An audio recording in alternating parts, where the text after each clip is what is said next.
Friends, किसी भी व्यापार को शुरू करने के लिए जो सबसे महत्वपूर्ण चीज है वो है धन की उपलब्धता। धन यानी कि फंड्स। दोस्तों, फंड्स है वो तीन तरीके से बिजनेस में लाए जा सकते हैं। पहला, व्यापारी अपने खुद की जेब से पैसा लगाए, अपनी जमा पूंजी व्यापार में लगाए, यानी कि इंट्रोडक्शन ऑफ कैपिटल।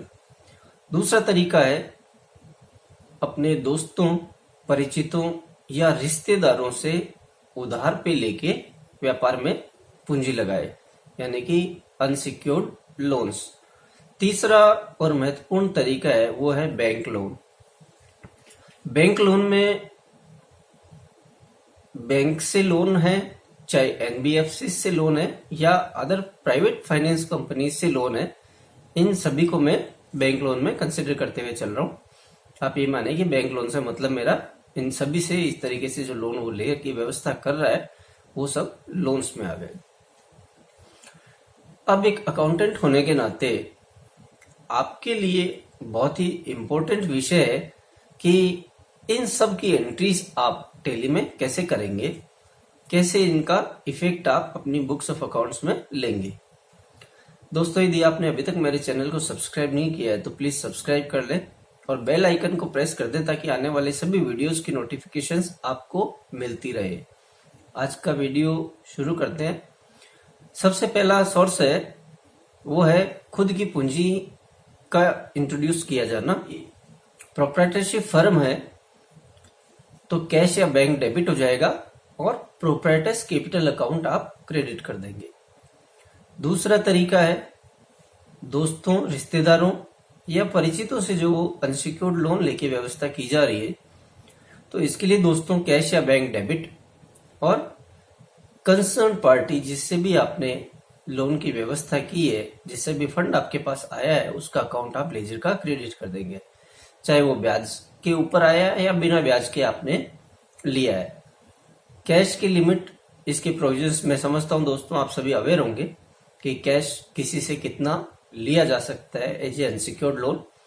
यदि आपको इसके बारे में कुछ जानना है तो आप कमेंट करके जरूर बताएं, तो इस रिगार्डिंग भी मैं एक वीडियो अपलोड आपके लिए कर दूंगा।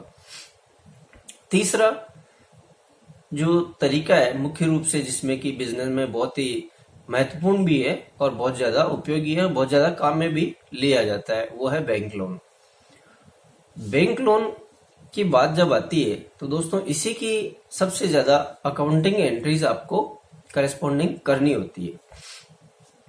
बैंक लोन दोस्तों दो तरीकों से आप ले सकते हैं, जहां तक कि मेरा मानना आप सभी इस बारे में अवेयर होंगे।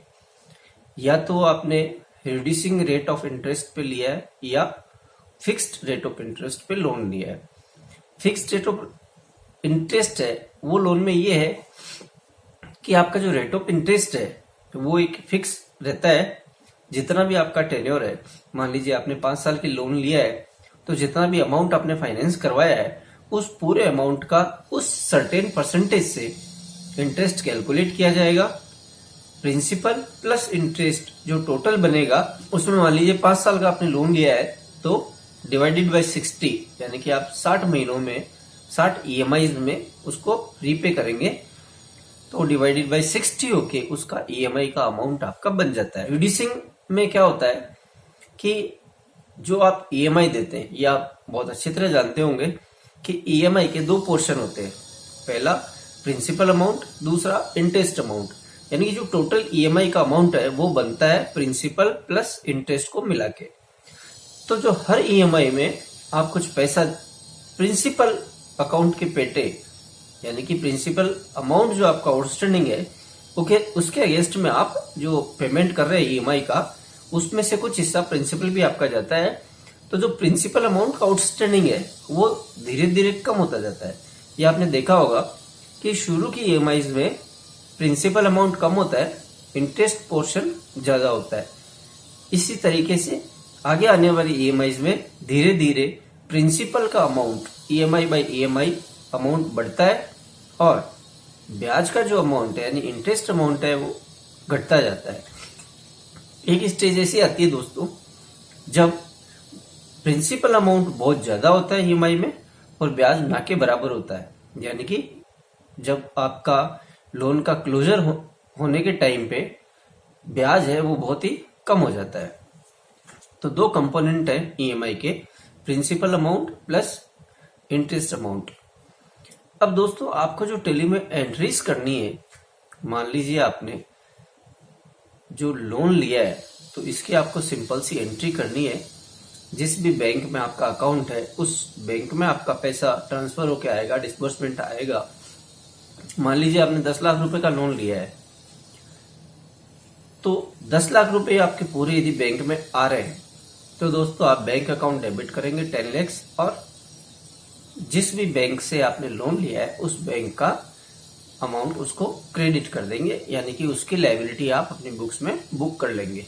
दोस्तों जब आप लोन बैंक से लेते हैं तो जब आपका डिसबर्समेंट लोन अमाउंट का आता है तो उसमें कई बार क्या होता है कि जो बैंक है वो आपकी प्रोसेसिंग फीस के लिए कुछ चार्ज करता है।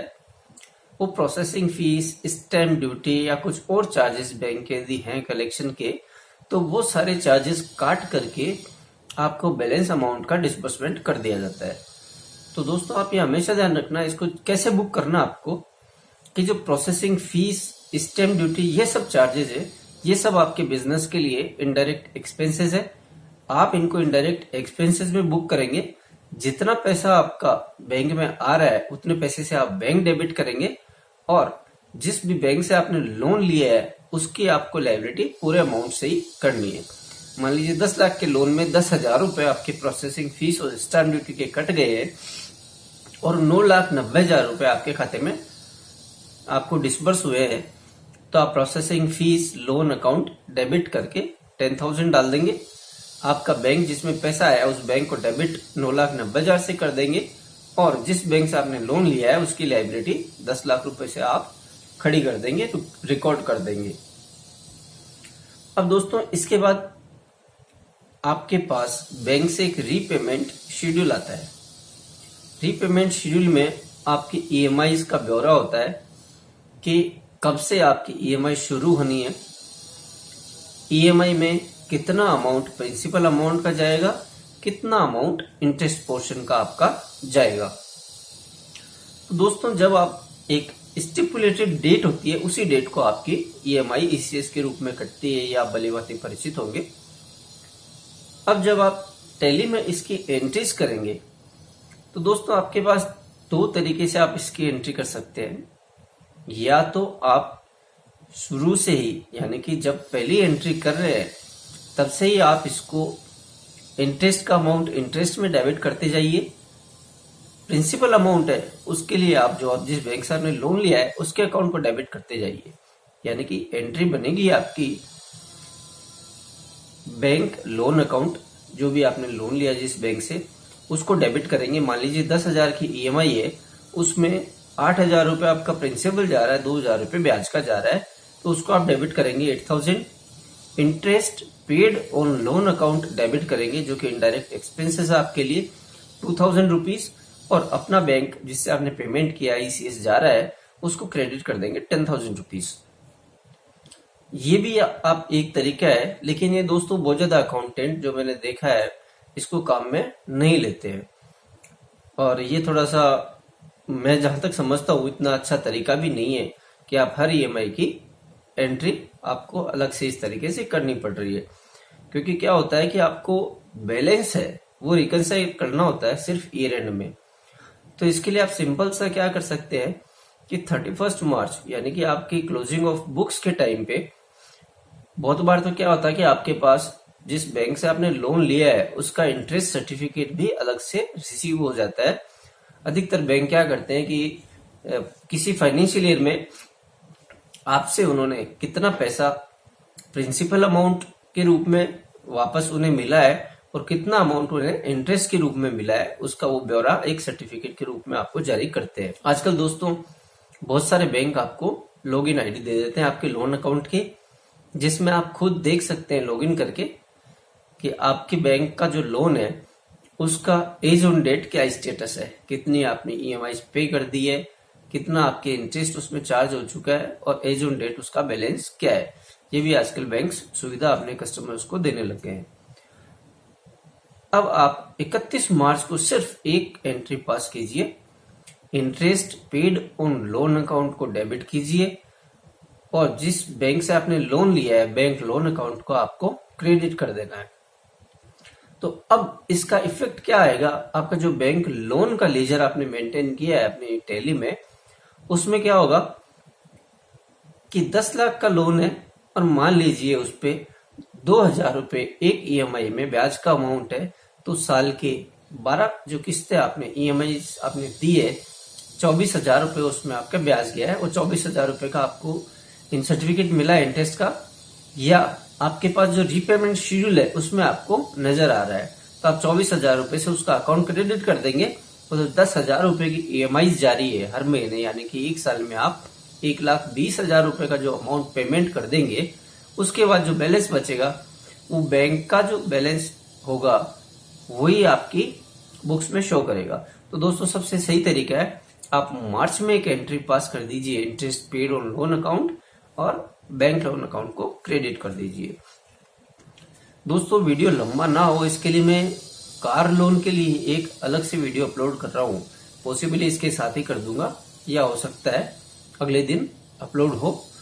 तो कार लोन और उसकी ईएमआईज के लिए मैं अलग से एक वीडियो अपलोड कर रहा हूँ, उसको भी आप देखिए। ये वीडियो कैसा लगा इसके बारे में कमेंट करके जरूर बताइएगा। जो भी आपकी फील्ड से जुड़े हुए दोस्त हैं उन लोगों के साथ शेयर कर दीजिए। मिलते हैं किसी और वीडियो के साथ, तब तक देखते रहिए समाधान। Thank you guys.